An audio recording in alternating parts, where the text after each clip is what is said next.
Islamabad girls hostel के कमरे में आखिरी 5 मिनट आखिर क्या कुछ होता रहा।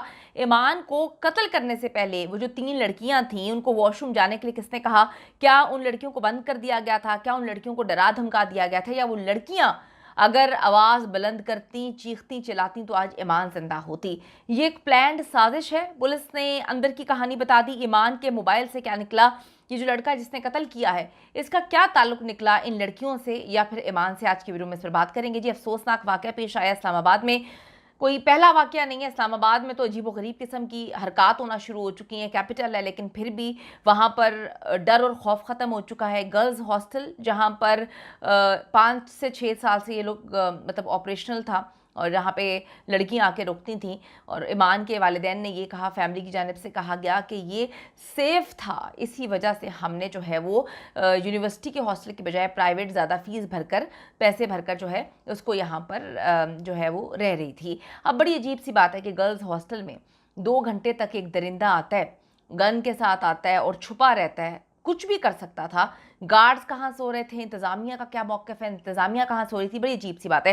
रिक्वेस्ट है जी, चैनल को सब्सक्राइब करें, वीडियो को आखिर तक मुलाहिज़ा करें। इस्लामाबाद के कायनात गर्ल्स हॉस्टल में कत्ल होने वाली इंटरनेशनल इस्लामिक यूनिवर्सिटी की तालिबा ईमान का केस उलझना शुरू हो चुका है। तफ्तीशी टीम के मुताबिक जो कत्ल हुआ, पहले तो उन्होंने एक और कहानी सुनाई थी कि जी वो ऐसा लग रहा था कि उसके चीखने पर कत्ल किया, लेकिन अब कहानी कुछ अलग है।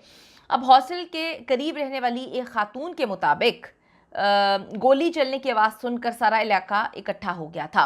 तफ्तीशी टीम के मुताबिक कातिल के जो अजीबोगरीब किस्म की हरकत हैं उस कातिल की, वो नोटिस करना शुरू कर दी और कत्ल की 1.5 घंटा इंतज़ार करने और फिर उसके बाद जो उसने कत्ल किया, ये कुछ समझ नहीं आ रही। वो किसी का इंतज़ार कर रहा था, किसी की इंस्ट्रक्शंस को फॉलो कर रहा था, किसी ने उसको बताया था कि किस टाइम क्या होना है। तो ये जो कातिल है ये 1.5 घंटा, 1.5 से 2 घंटा इंतज़ार करता रहा।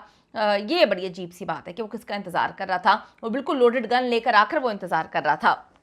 अब यहाँ पर बात यह है कि तफ्तीशी टीम ने कहा है कि 1.5 घंटा इंतज़ार किया इसने, फिर ईमान के कमरे में जाना और सिर्फ ईमान को कत्ल करना है। ये बड़ा मिस्टीरियस है, ये बहुत अजीबोगरीब इत्तेफाक है। पुलिस कहती है ये इत्तेफाक हमें नहीं लग रहा। हॉस्टल के करीब रहने वाली ये खातून ने कहा, जैसी गोली चली हम सब खौफ का शिकार हो गए, डर गए और अहले इलाका जो है वो इकट्ठा हो गए। जब लोग हॉस्टल पहुंचे तो पता चला कि कातिल ने कमरे में घुसकर बाकी 3 लड़कियों को खामोशी से दूर हट जाने को कहा। अब तीनों लड़कियां शोर किए बिना वॉशरूम में चली गई। उनको उस ईमान के बारे में क्या पता था, क्या उसको कहा गया उस लड़के की जानिब से, वो बिल्कुल खामोश हैं, वो भी अपना बयान नहीं दे रही। लेकिन उन तीनों को बाथरूम जाने के लिए कहा और वॉशरूम में बंद कर दिया गया या वो खुद वहाँ पे चली गई। ये बड़ी अजीब सी सिचुएशन है जो कि केस का रुख ख़राब कर रही है। इसने जी गोली मार दी बगैर कोई चोरी, बगैर कुछ लिए, इतनी देर तक वो इंतज़ार करता रहा, गोली मारी और उसी दीवार को फलांग कर चला गया जहाँ से आया था। उसका मकसद ही इस लड़की को मारना था। अब कितनी अजीब सी बात है कि एक तो वो वहाँ पे रहता है, जो सीसीटीवी मॉनिटरिंग कर रही है वहाँ पर उनको कुछ नहीं पता।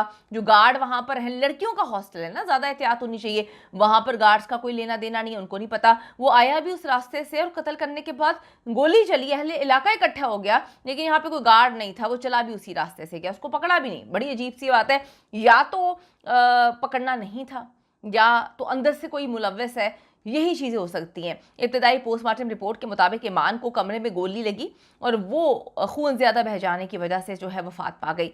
इस मुकदमे के तफ्तीशी ऑफिसर का कहना है मकतूला इस्लामाबाद के सेक्टर G10-1 में वाक़ लड़कियों का निजी हॉस्टल है, उसमें रहा करती थी, जहाँ पर इंटरनेशनल इस्लामिक यूनिवर्सिटी की दीगर तालिबात भी क़याम पज़ीर हैं। उन्होंने कहा ये प्राइवेट हॉस्टल है, 5 से 6 साल के अरसे से ये काम कर रहा है। इस वकूए से मुतालिक अभी वो कहते हैं जो शवाहिद मिले हैं उसमें हमने सीसीटीवी फुटेजेस वगैरह हासिल कर ली हैं, जिसमें देखा जा सकता है कि जो मुल्ज़िम है दीवार फलांग कर जो गर्ल्स हॉस्टल में दाखिल होता है और घुटनों के बल लेट कर एक ब्लॉक से दूसरे ब्लॉक में जाता है। बड़ी अजीब सी बात है कि गार्ड कहाँ पर मरा हुआ था, गार्ड कहाँ पर सो रहा था। फिर किसी चीज़ के टकराने की वजह से जो है आवाज़ पैदा होती है, तो मकतूला अपने कमरे से निकल कर सहन में आई। उसने नामालूम शख्स को वहां पर मौजूद देखा और उसने शोर मचाना शुरू कर दिया। शोर मचाने के बाद भी गार्ड नहीं आता, यानी कि एडमिनिस्ट्रेशन नहीं आती, जो वहां की इंतजामिया है वो नहीं आती, हॉस्टल में कोई वार्डन वगैरह होगी वो नहीं आती। अजीब सी बात है कि जो वहाँ पर इंतज़ामात संभाल रहे हैं वो कहाँ पर मौजूद थे? वो क्या मिले हुए हैं या वो ऐसे भंग पीकर सो रहे थे कि उनको होश ही नहीं था कि दुनिया इकट्ठी हो गई और उनको कुछ ना पता चला। अब तफ्तीशी ऑफिसर के मुताबिक शोर की आवाज़ सुनकर मकतूला के साथ रहने वाली जो 3 उसकी रूममेट्स थीं वो भी कमरे में से बाहर आ गईं और लड़कियों के शोर की आवाज़ सुनकर नामालूम मुलजिम इन लड़कियों की जानिब लपका और कमरे में लेकर दाखिल हो गया। मुलजिम ने असलहा निकाला, लड़कियों को खामोश रहने के लिए कहा और फिर ये जो सारा मामला हुआ है उसने गोली चला दी और बेचारी जो है वो ज़ख्मी हो गई। हॉस्पिटल उसको लेकर जाते रास्ते में उसकी जो है वो डेथ हो गई क्योंकि खून बहुत ज़्यादा जो है वो बह गया था। इस मुकदमे का जो मुद्दई है मकतूला का भाई ईमान फ़िरोज़ के भाई ज़ैद खान, उन्होंने बताया वो KPK के ज़िला मानसेरा के रिहायशी हैं। उनकी बहन ईमान जो है इंटरनेशनल इस्लामिक यूनिवर्सिटी में 5th सेमेस्टर की तालिबा थी।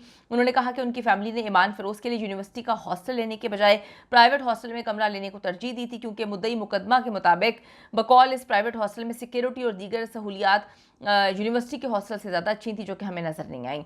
अब उनका कहना है कि ईमान फ़िरोज़ को इस तरह से जो है वो कत्ल करना, हमारी तो कोई दुश्मन भी नहीं है, कभी मेरी बहन ने भी नहीं बताया कि कोई उसको तंग कर रहा है, कुछ भी नहीं है, हमें नहीं पता कि ये सारा मामला क्यों हुआ, क्यों मेरी बहन को इतनी बेदर्दी से कत्ल कर दिया गया। मकतूला का मोबाइल डेटा, CCTV फुटेजेस, सब चीज़ें जो हैं वो लेकर मुख्तलिफ पहलुओं से अब जाँच पड़ताल की जा रही है। मज़ीद कहा कि जी यूनिवर्सिटी में जो मकतूला की क्लास फेलोज़ हैं उनसे भी बात की जा रही है। तस्वीरें वगैरह जो थोड़ी सी ब्लर सी तस्वीर है वो भी बैग से, वो CCTV फुटेजेस से हासिल की और दिखाने की कोशिश की जा रही है, लेकिन किसी को कुछ नहीं पता कि ये कौन है, कहाँ से आया, कोई इसको नहीं जानता। अल्लाह ताला जी बच्ची को जन्नत में जगह दे और उस दरिंदे को हर हाल में पकड़ना चाहिए। कैपिटल, दूसरा गर्ल्स हॉस्टल, अगर इसी तरह सिक्योरिटी इतनी नाकिस हो कि कोई भी किसी हॉस्टल में घुसकर किसी को कत्ल कर देगा तो बच्चों का पढ़ना बड़ा मुश्किल हो जाएगा। लेकिन यहाँ पर मामला ऐसा लग रहा है कि ये कोई चाहता था कि ये दरिंदा जो है ईमान को कत्ल करे। अपनी कीमती राय ज़रूर दीजिएगा इस हवाले से।